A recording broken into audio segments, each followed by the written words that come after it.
perhaps the Kristen, toughest... hold that thought. I'm sorry, I have to get to the UN emergency meeting of the Security Council. U.S. Ambassador to the UN, Nikki Haley.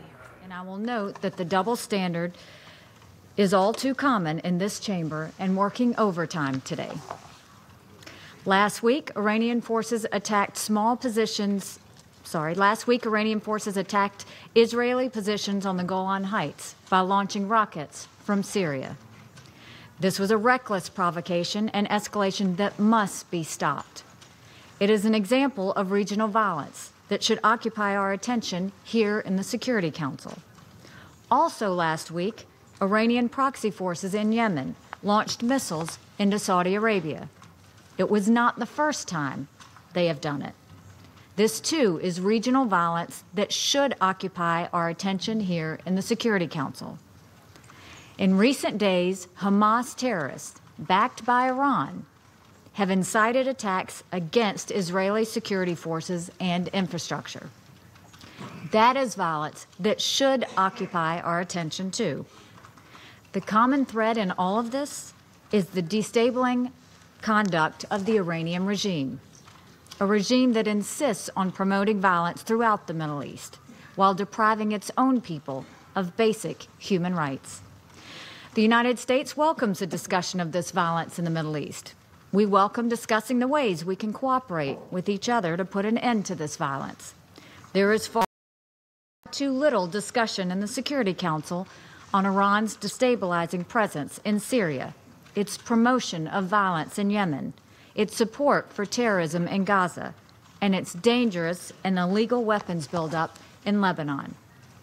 However, in the minds of some, today's meeting was not called to discuss any of those examples of violence in the Middle East.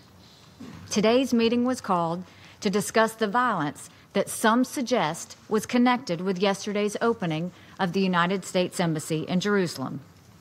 For some people, the embassy opening is said to be a reason to engage in violence.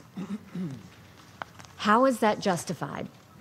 As our president said when he announced the decision in December, the location of our embassy has no bearing on the specific boundaries of Israeli sovereignty in Jerusalem or the resolution of contested borders.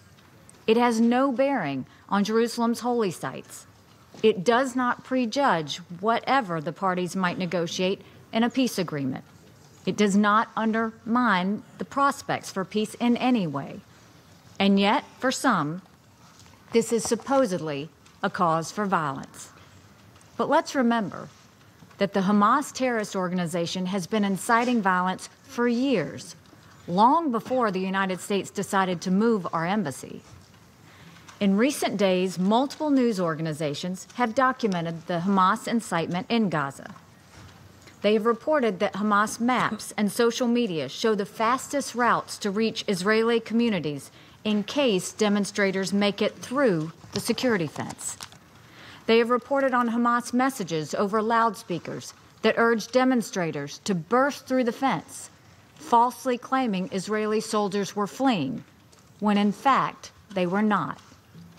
The same loudspeakers are used by Hamas to urge the crowds to, quote, get closer to the security fence. Hamas has attacked the Karem Shalom crossing, the biggest entry point in Gaza for fuel, food, and medical supplies. This is how determined they are to make the lives of the Palestinian people miserable. They light Molotov cocktails attached to kites on fire and attempt to fly them into Israel to cause as much destruction as possible. When asked yesterday why he put a swastika on his burning kite, the terrorist responded, quote, "The Jews go crazy when you mention Hitler," unquote.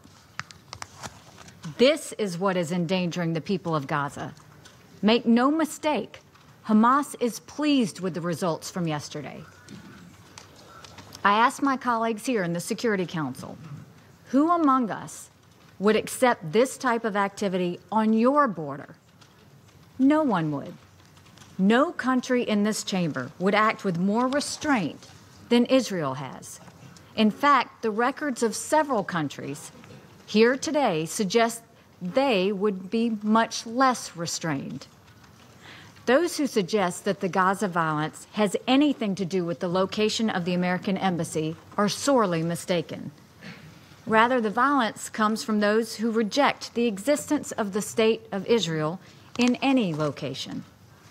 Such a motivation, the destruction of a United Nations member state, is so illegitimate as to not be worth our time in the Security Council, other than the time it takes to denounce it. Yesterday's opening of our embassy in Jerusalem is a cause for celebration for the American people. Moving the U.S. Embassy to Jerusalem was the right thing to do. It reflects the will of the American people. It reflects our sovereign right to decide the location of our embassy, a right that everyone in this room claims for their own country.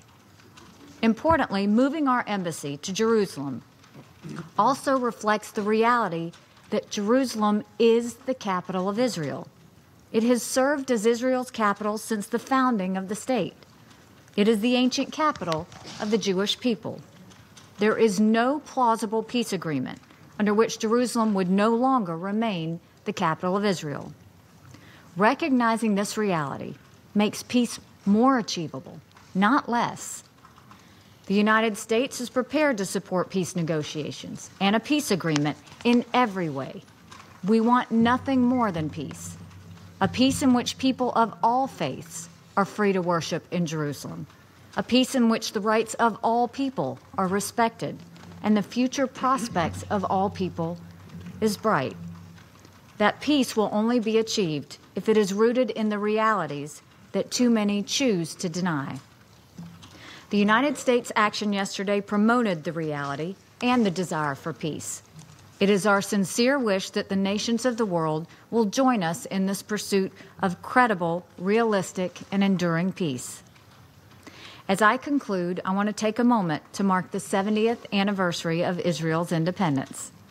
In this United Nations Security Council, on behalf of the American people, I congratulate our friends in Israel on the remarkable achievement of 70 years of independence. From humble and desperate beginnings, a proud people have realized the prophet Isaiah's vision of a light unto the nations.